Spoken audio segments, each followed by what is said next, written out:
How do long-term capital gains impact you? Tax is something that we pay when we generate any kind of income or profit. In the same way, profits from asset sales are also taxed. Taxes apply to all gains you make from assets like mutual fund units, shares, real estate, gold, and artwork. For those not versed with this, there are two kinds of taxes that are levied on capital gains: long-term capital gains and short-term capital gains. Today we will take you through long-term capital gains and its implications on your finances.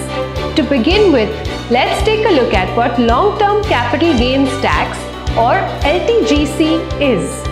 Long-term capital gains tax is a tax that you pay for gains earned on assets you hold for the long term.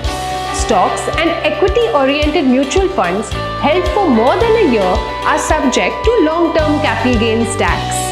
This tax of 10% is levied if there is any profit of more than Rs 1 lakh for more than 1 year from equity investments. For debt mutual funds, a holding period of more than 3 years is considered long-term. No matter what tax bracket you fall into, you will have to pay 20% of long-term capital gains tax on debt mutual funds after indexation. You can reduce your tax liability by indexing the cost of debt mutual fund units to the prevailing inflation rate. Now let's see where the long-term capital gains tax is levied. Number 1. On real estate and land holdings that are held for more than 2 years. 20% of long-term capital gains tax is levied after indexation. Number 2. Long-term capital gains tax on gold is 20% after indexation. For gold to be considered a long-term holding, it must be owned for at least 3 years before being sold. Number 3.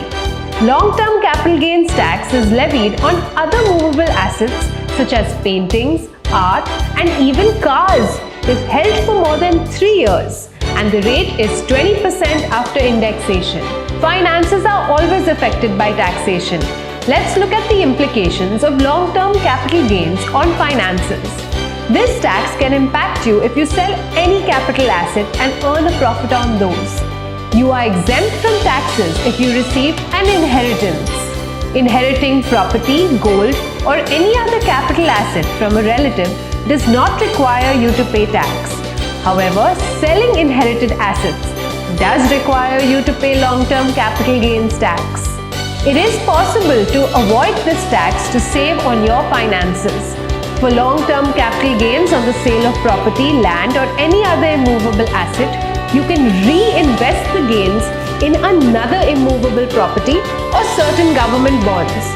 To avoid tax on the sale of other assets, you can reinvest the entire amount in property.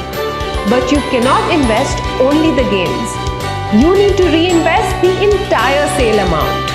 I hope you enjoyed this video and you learned all about long-term capital gains tax and its different kinds. Remember, long-term capital gains tax can be very significant to your finances, so do apply all the learnings from this video. Investments in securities market are subject to market risks. Read all related documents carefully before investing.